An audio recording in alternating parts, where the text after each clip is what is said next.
En el siglo XVIII, el autor inglés Charles Dickens escribió una obra que es emblemática de la literatura inglesa, que se titula Historia de dos ciudades. Mucho tiempo antes, en el siglo V, Agustín de Hipona había escrito una obra maestra que se volvió en un clásico también, que se titula La ciudad de Dios, en la cual Agustín contrastaba dos ciudades, la ciudad terrenal y la ciudad celestial. La ciudad terrenal se caracterizaba porque sus habitantes despreciaban a Dios y se amaban a sí mismos, mientras que la ciudad celestial se caracterizaba porque sus habitantes amaban a Dios al punto de despreciarse a sí mismos. Bastante tiempo después, casi 1000 años después, en el siglo XVI, el reformador alemán protestante Martín Lutero desarrolló una doctrina a la cual él llamó la doctrina de los dos reinos, mediante la cual intenta explicar la manera a través de la cual, por distintas esferas de autoridad, Dios gobierna toda la creación, gobierna todo el cosmos. No voy a hablar de ninguna de estas cosas hoy, pero quiero tomar ese ejemplo dicotómico, dualista, de entender la experiencia humana en relación con Dios, y quiero contarles una historia de dos reinos. Una historia que no inventé yo, una historia que se desprende de la enseñanza del apóstol Pablo, particularmente en Romanos capítulo 5, que les invito a que abran en sus Biblias.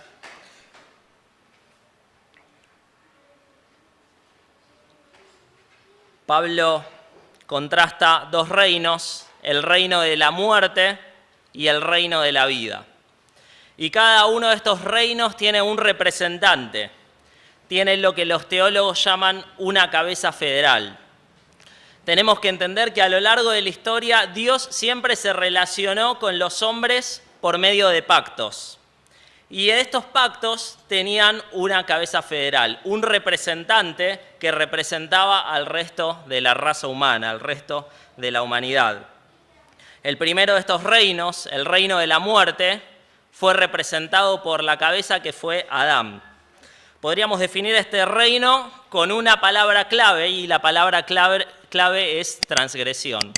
La transgresión identifica al reino de la muerte.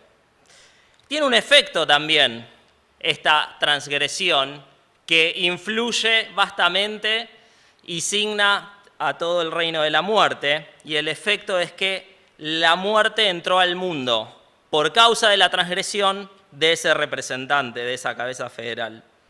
El segundo reino también tiene un representante. El segundo reino no es el reino de la muerte, es el reino de la vida, y su cabeza federal es Cristo. La palabra clave con la cual podríamos identificar este reino es la palabra don o la palabra gracia.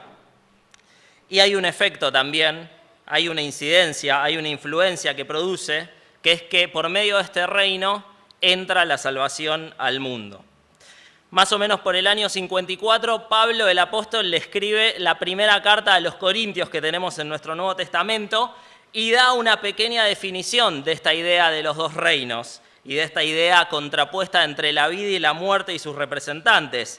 En 1 Corintios 15, 22, no lo busquen, Pablo dice: porque así como en Adán todos mueren, también en Cristo todos serán vivificados. 2 o 3 años después, Pablo escribe su obra maestra, que es la Epístola a los Romanos, su gran obra teológica, en donde expone el mensaje del Evangelio. Y en el capítulo 5, versículo 12 en adelante, que vamos a leer ahora, él desarrolla más vastamente y de forma más completa esta idea. Les invito a que leamos los primeros versículos, del 12 al 14, en donde Pablo presenta al reino de la muerte. Dice lo siguiente: por tanto, como el pecado entró en el mundo por un hombre, y por el pecado la muerte, así la muerte pasó a todos los hombres por cuanto todos pecaron. Pues antes de la ley había pecado en el mundo, pero donde no hay ley no se inculpa de pecado. No obstante, reinó la muerte desde Adán hasta Moisés, aún en los que no pecaron a la manera de la transgresión de Adán, el cual es figura del que había de venir. Seguramente al leer esto, si no estás habituado a leer la Biblia y particularmente Romanos, haya muchas cosas que no entendamos. De hecho, no te asustes. Dicen los estudiosos de la Biblia que el capítulo 5 de Romanos es seguramente el capítulo más difícil de entender del libro de Romanos. Sin embargo, hay algunas cosas que están bastante claras y que podemos deducir de lo que acabamos de leer, y me gustaría resaltar 4 conclusiones que podemos sacar respecto a este pasaje. La primera de ellas es que el pecado, como veníamos diciendo y como leímos, entró al mundo por un hombre. La transgresión de Adán, que leímos en la reunión anterior, el pecado de Adán, fallando a ese pacto de Dios que le dijo y le dio una serie de estatutos, entre ellos que no coma del árbol de la ciencia del bien y el mal, y Adán que transgrede esa norma, es la puerta mediante la cual el pecado entra al mundo. El pecado no se origina con Adán, el pecado ya existía y existió a partir de la caída de Satanás. Sin embargo, Adán es quien abre la puerta de par en par para que ese pecado entre en la humanidad y afecte a la humanidad. Al ser Adán el representante del pacto que Dios hizo en el Edén con el ser humano, al ser la cabeza federal de este pacto, su pecado no solo lo afectó a él, afectó a toda la humanidad. Si hoy en día nuestro presidente decidiera declararle la guerra a algún país vecino, por ejemplo, esa decisión no solo lo afectaría a él, nos afectaría a todos nosotros, porque él es nuestra cabeza federal en este sistema gubernamental que tenemos. Del mismo modo, la transgresión de Adán no solo le afectó a él, afectó a todos los hombres. ¿Y cuál fue el efecto de esta transgresión? Que el pecado ingresó al mundo, el pecado ingresó a la humanidad a causa de la transgresión de Adán. Una segunda injerencia que podemos sacar de estos versículos que leímos es que la muerte entró al mundo a causa del pecado. La muerte entró al mundo a causa del pecado. En la Biblia vemos que hay una estrecha relación entre el pecado, entre la transgresión de la ley divina y la muerte. De hecho, la Biblia enseña que la muerte es la consecuencia directa del pecado, de la transgresión. La Biblia nos muestra y nos enseña que la muerte, en su sentido más profundo, significa separación. La muerte en la Biblia se puede leer como un sinónimo de separación.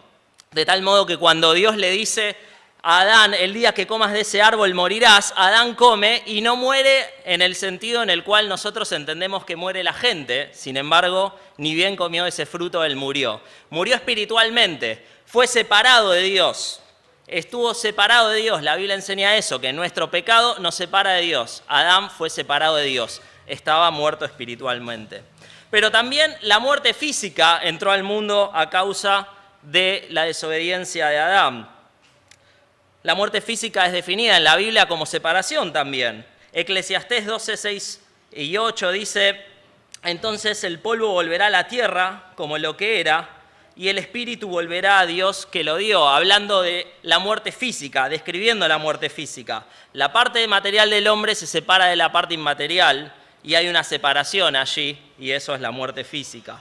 La Biblia nos habla también de la muerte eterna o de la muerte postrera, ¿verdad?, que es el resultado del hombre viviendo una situación en este mundo de muerte espiritual, es decir, viviendo separado, viviendo alejado de Dios, viviendo dándole la espalda a Dios, y atraviesa la muerte física, su alma se separa de su cuerpo y entonces le depara separación eterna de Dios. Una persona que vive a lo largo de su vida separada de Dios en este mundo, vivirá la eternidad separada de Dios. Muerte eterna, muerte física y muerte espiritual. La muerte entró al mundo como consecuencia del pecado y del pecado de Adán. Ahora, el pasaje de Romanos que leímos nos enseña también que la muerte no solamente afectó a Adán, como ya dijimos, sino que pasó a todos los hombres. Y los teólogos y los estudiosos de la Biblia llaman a esto el pecado original. Tal vez escuchaste esta frase, el pecado original. La idea de que el pecado no solo afectó a Adán, afectó a toda la humanidad y pasó y se transmite de padres a hijos cuando una nueva persona es creada, cuando una nueva persona nace. De esto da cuenta la Biblia en numerosos lugares. El salmista en el Salmo 51, versículo 1, dice: yo sé que soy malo de nacimiento, pecador me concibió mi madre. Pecador me concibió mi madre. Desde el mismo momento en el cual somos concebidos, ya hay pecado en nosotros. El Salmo 58:3 dice: se apartaron los impíos desde la matriz, es decir, desde el útero materno. Ya desde allí están apartados de Dios, están separados de Dios porque hay pecado en sus vidas. Nosotros no somos pecadores porque pecamos. No nos volvemos pecadores al pecar. Por el contrario, nosotros pecamos porque somos pecadores. Porque ya fuimos concebidos en pecado, porque nacemos con pecado y esa naturaleza caída nos inclina hacia el mal, nos inclina a pecar. Mateo 15, 19, hablando Jesús dice, porque del corazón salen los malos pensamientos, los homicidios, los adulterios, las fornicaciones, los hurtos, los falsos testimonios y las blasfemias. Fíjense, la maldad no se genera cuando uno efectivamente la realiza, sino que nace desde lo más interno de nosotros, desde nuestro corazón, y luego cometemos esa maldad porque primero la habíamos concebido en nuestro corazón. El homicida no se vuelve homicida al matar, ya tiene un corazón homicida. El adúltero no se vuelve adúltero al adulterar, ya tiene un corazón adúltero. No somos pecadores porque pecamos, por el contrario, pecamos porque nuestra naturaleza ya es pecaminosa desde la caída de Adán. Un cuarto aspecto del reino de la muerte es que la muerte impera sobre todos los hombres. No hay persona a lo largo de la historia de la humanidad, de Adán hacia acá, que pueda librarse de esta realidad y que pueda librarse de la consecuencia del pecado en su vida, que es la muerte. Esto lo enseña Pablo en Romanos capítulo 3, versículo 23, cuando dice, por cuanto todos pecaron, están destituidos de la gloria de Dios. En los versículos 11 y 12 del mismo capítulo dice, no hay justo ni aun uno, no hay quien entienda, no hay quien busque a Dios, todos se desviaron, a una se hicieron inútiles, no hay quien haga lo bueno, no hay ni siquiera uno. No hay una persona que esté exenta de pecado, por lo tanto, no hay una sola persona que esté exenta del castigo del pecado, que es la muerte. Nadie está exento de este castigo. Todos somos culpables frente a Dios desde el mismísimo momento en que nacemos. Sin embargo, Pablo va a continuar su discurso y como dijimos, esto no se trata solo del reino de la muerte, sino del reino de la muerte en contraposición al reino de la vida, que Pablo va a detallar en los versículos 15 al 21 del capítulo 5 de Romanos. Dice así, pero el don no fue como la transgresión. ¿Se acuerdan las dos palabras claves de cada reino? Transgresión y don. El don no fue como la transgresión, porque si por la transgresión de aquel uno murieron los muchos, es decir, por causa de Adán, abundaron mucho más para los muchos la gracia y el don de Dios por la gracia de un hombre, Jesucristo. Y con el don no sucede como en el caso de aquel uno que pecó, porque ciertamente el juicio vino a causa de un solo pecado para condenación. Pero el don vino a causa de muchas transgresiones para justificación. Pues si por la transgresión de uno solo reinó la muerte, mucho más reinarán en vida por uno solo, Jesucristo, los que reciben la abundancia de la gracia y del don de la justicia. Así que, como por la transgresión de uno vino la condenación a todos los hombres, de la misma manera por la justicia de uno vino a todos los hombres la justificación de vida. Porque así como por la desobediencia de un hombre los muchos fueron constituidos pecadores, así también por la obediencia de uno los muchos serán constituidos justos. Pero la ley se introdujo para que el pecado abundase, mas cuando el pecado abundó, sobreabundó la gracia. Para que así como el pecado reinó para muerte, así también la gracia reine por la justicia para vida eterna mediante Jesucristo, Señor nuestro. Nuevamente, es un pasaje complejo y podríamos hablar mucho acerca de él, pero quisiera enfatizar 4 aspectos también de este pasaje en el cual Pablo describe el nuevo reinado de la vida en contraposición al reinado de la muerte. El primero de estos aspectos es que la salvación de esa muerte, la solución para ese estado de muerte en la cual la humanidad se encuentra, no es algo que se pueda obtener por méritos, no es algo que se pueda comprar, no es algo que se pueda lograr, no es algo que se pueda ganar, es algo que viene por don, es decir, por regalo, por gracia, por algo que no merecemos. El hombre es plenamente incapaz de salvarse o buscar a Dios por sus propios méritos. Los teólogos hablan de incapacidad absoluta. El hombre está en un estado de incapacidad absoluta, la cual se deriva de su estado previo de depravación total. ¿Qué significa esto? No significa que los hombres sean tan malos como podrían ser, sino que cada aspecto de su vida está corrompido por el pecado. Y este estado de depravación hace que el hombre sea incapaz de tener la iniciativa de buscar a Dios por sus propios medios. El hombre no puede hacer nada para ganar el favor de Dios, porque es esclavo del pecado y necesita que alguien lo libere de esa esclavitud, de esas cadenas que lo atan al pecado. Efesios capítulo 2, versículo 8 dice, porque por gracia sois salvos por medio de la fe, y esto no de vosotros, pues es don de Dios, no por obras, para que nadie se gloríe. En otras palabras, Pablo está diciendo, ustedes no se van a salvar por nada que hagan, se van a salvar creyendo. Y esta salvación que se les da, no la obtienen ustedes, es un regalo que Dios les está dando. El segundo aspecto que quiero enfatizar respecto al reino de la vida es que la salvación entró al mundo por un hombre, así como la muerte y el pecado entraron al mundo por un hombre. Si el pecado y la muerte, que es la consecuencia del pecado, entró al mundo a causa de Adán, la salvación y la vida entraron al mundo a causa de Cristo. Efesios capítulo 2, versículo 5 dice, aún estando nosotros muertos en pecados, nos dio vida juntamente con Cristo, por gracia sois salvos. Nuevamente el contraste tan habitual en Pablo y en sus escritos, en la carta a los Efesios en este caso. Estamos muertos en pecado, ese es nuestro estado original, y Jesús viene a traernos vida. ¿Cómo? ¿De qué manera? Bueno, ocupando nuestro lugar en la cruz. Un tercer aspecto que Pablo enseña en Romanos capítulo 5 es que la salvación está al alcance de todos los hombres. La salvación está al alcance de todos los hombres. Primera Timoteo capítulo 2, versículo 4 dice lo siguiente, quiere Dios que todos los hombres sean salvos y vengan al pleno conocimiento de la verdad. La voluntad de Dios es que todos los hombres se salven. La pregunta es cuál es la voluntad de esos hombres. ¿Quieren salvarse? ¿Quieren aceptar la salvación de Dios?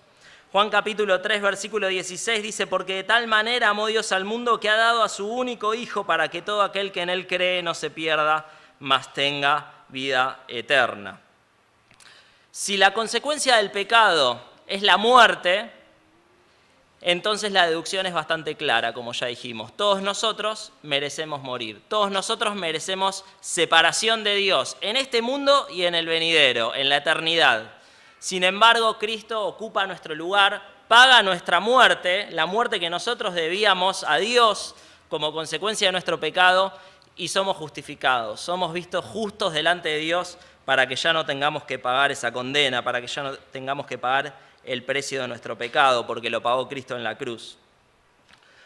Una cuarta y última conclusión que se puede sacar de Romanos capítulo 5 respecto al reino de la vida que presenta Pablo es que la vida impera sobre la muerte. La vida vence a la muerte.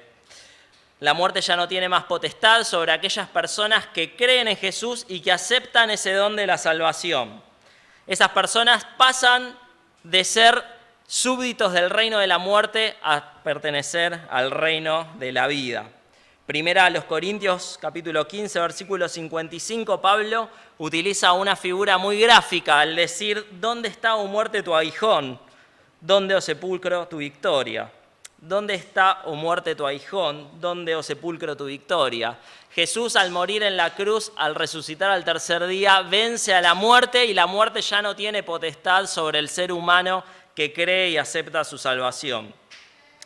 La victoria sobre la muerte se manifiesta particularmente en la resurrección de Cristo, la cual es una ejemplificación de la esperanza cristiana. En el mismo capítulo de Corintios 15 que ya hemos citado, versículo 21, Pablo dice, porque por cuanto la muerte entró por un hombre, también por un hombre la resurrección de los muertos. Así como Cristo resucitó de entre los muertos, los creyentes esperan y tienen la certeza de que el Señor los resucitará para vivir eternamente. Conclusión, ¿qué hacemos con todo esto? ¿Qué hacemos con todo esto que enseña Pablo concerniente al reino de la muerte y al reino de la vida? Hay que tomar una decisión. Todos pertenecemos a uno de estos dos reinos. Por naturaleza caída nacemos en el reino de la muerte, pero aceptando la salvación que Dios nos ofrece, podemos pasar a ser habitantes del reino de la vida. Romanos capítulo 6, versículo 15 dice, porque la paga del pecado es muerte, pero la dádiva, el don, el regalo de Dios es vida eterna en Cristo Jesús, Señor nuestro. Y Deuteronomio capítulo 30, versículo 19 dice, a los cielos y a la tierra llamo por testigos hoy contra ustedes, que les he puesto delante la vida y la muerte, la bendición y la maldición. Escoge pues la vida para que vivas tú y tu descendencia. La elección parece bastante clara, parece bastante sencilla. ¿Quién quiere morir y quién quiere vivir? ¿Qué es mejor, la muerte o la vida? ¿Quiero pertenecer al reino de la muerte o quiero pertenecer al reino de la vida? La forma de pertenecer al reino de la vida es depositar nuestra fe en Jesús y entendiendo que la obra que Él hizo por nosotros en la cruz, ocupando nuestro lugar, es suficiente para salvarnos y sometiéndonos a Él como soberano en nuestra vida. Si hacemos eso, ya no vamos a ser súbditos del reino de la muerte, sino que vamos a ser vivificados juntamente con Él. Espero que todos los aquí presentes tengamos en claro esto y tomemos la decisión correcta respecto a este asunto. Amén.